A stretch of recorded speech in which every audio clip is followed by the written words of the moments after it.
De las noticias que hemos leído del federalnoticias.com, me voy a quedar con lo que sucede en una de las provincias argentinas y me voy a Tucumán, ¿sí? El gobierno tuvo que blanquear la circulación comunitaria del virus, dice esta información, después de 20 días ininterrumpidos de contagios. La provincia, tuvo que reconocer que la peste circula en la población, algo que negaba días atrás. Esto tiene que ver porque hace un par de días se dio a conocer que también Tucumán tiene transmisión comunitaria del COVID-19. Allí se encuentra José Ignacio Esbroco, nuestro corresponsal. Hola José Ignacio, ¿cómo te va? Muy buenas tardes. Hola Horacio, ¿cómo estás? Buenas tardes para vos. Bueno, gracias por este contacto. ¿Por qué titulan que Tucumán tuvo que blanquear? Me da a entender de que esto se estaban negando. Y tal cual. Los datos objetivos que veníamos teniendo en la provincia es que la circulación comunitaria ya existía, pero el gobierno se negaba a reconocerlo.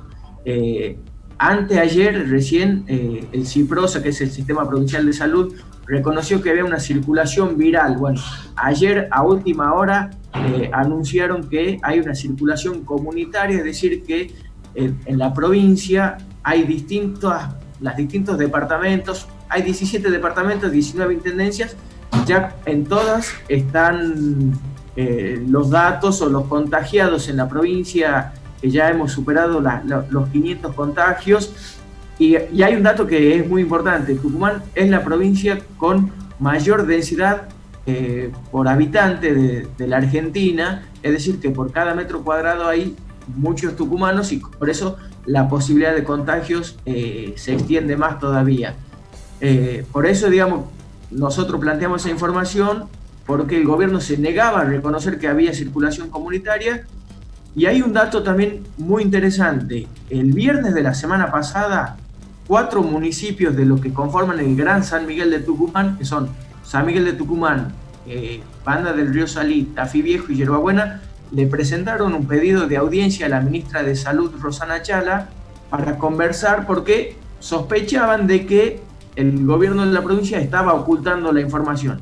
Bueno, la información ya llega a tal punto que ya no la podés esconder debajo de la alfombra, y no le quedó otra al gobierno de tener que reconocer que hay circulación comunitaria del virus. Por ahora, en este momento, todavía no se baraja el retroceder de fases. Sí se están reforzando los mensajes para que la gente tome conciencia de que use correctamente el barbijo o el tapabocas, de mantener el distanciamiento social.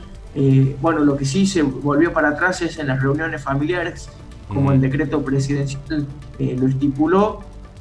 Y también en San Miguel de Tucumán, la prohibición de ir a plazas o parques, teniendo en cuenta que el domingo es el Día del Niño y que suele haber muchísima concurrencia ahí en esos sitios. Entonces, en este momento hay que extremar los cuidados. Todavía no se piensa retroceder a fase 1 de cerrar los comercios. La situación económica de Tucumán es muy delicada, muy comprometida. Ahí te hago un paréntesis, José, sí. Y te repregunto.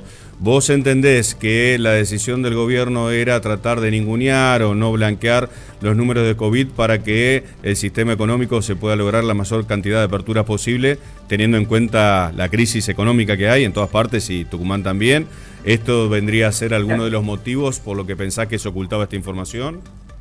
Sí, no tengo dudas de que el gobierno está tratando de forzar, evitar volver a fase 1, porque eso implica mucho más negocio cerrado, muchos más desocupados, una crisis económica en Tucumán galopante. Y te doy un dato económico interesante. El año pasado, a pesar de que Mansur era opositor al gobierno nacional de Mauricio Macri, Tucumán tenía un superávit de 4.000 millones de pesos. Hoy, Tucumán tiene un déficit de 6.000 millones de pesos. Es decir, no solamente se comió los ahorros que había generado y que Mansur los tenía en un plazo fijo, sino que además depende de la lapicera de Alberto Fernández para pagar los sueldos, cosa que antes no ocurría. Cosa que ha hecho con todos los gobernadores. En realidad, todos los gobernadores están arrodillados ante la maquinita central. Así es. Pero hay otro dato que también que Mansur ya lo podríamos catalogar como un fanático de dibujar las estadísticas.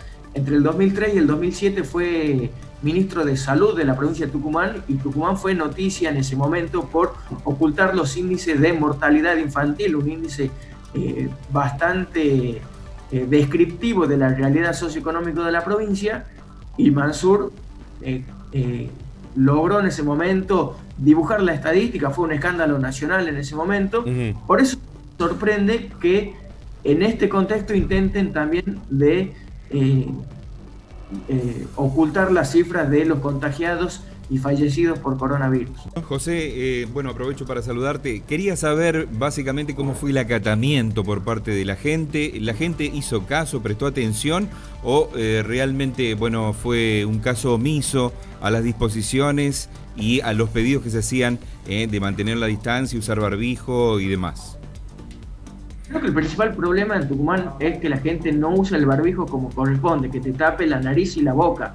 Muchos lo usan que te tapa la boca nada más, y eso está mal, porque el virus también te puede contagiar a través de las fosas nasales. De todos modos, sí te podría decir que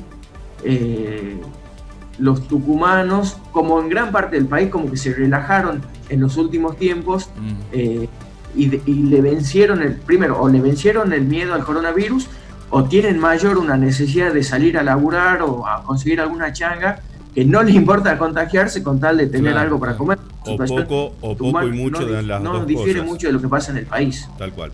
José, ¿y cómo está el sistema de salud? ¿Colapsó ahora que hay transmisión comunitaria o medianamente todavía hay reservas en hospitales y clínicas como para atender los casos de COVID? No, por ahora no, porque una de las estadísticas que tiene el gobierno de la provincia es que el 80% de los contagiados son asintomáticos, es decir, están aislados en lugares que no son centros, no son hospitales, no son sanatorios, sino que están en otros lugares acondicionados como hospitales de campaña o aislados, digamos, en otros lugares donde no tienen contacto. Bien. Pero sí es la preocupación de que como tenés la mayor cantidad de asintomáticos, ellos pueden contagiar fácilmente sin saber que están infectados. Y la última que te hago, ¿cómo es el ingreso y egreso a la provincia luego de esta declaración de transmisión comunitaria? No, ya lo habíamos contado en un programa anterior. Tucumán había cerrado por ley de la legislatura la frontera por 60 días. Así que por ahora no hay ingresos, solamente obviamente el transporte, los productos esenciales, pero no se puede ingresar a la provincia. Creo que hasta mediados de agosto creo que debería regir esto, o a mediados de septiembre, por ahí se me perdió un poquito la fecha. Gracias, José, como siempre, por esta comunicación, y por favor no me rebautices más ningún medio. Muchas gracias. Un abrazo. Con el mismo nombre encima, Chau, hasta luego.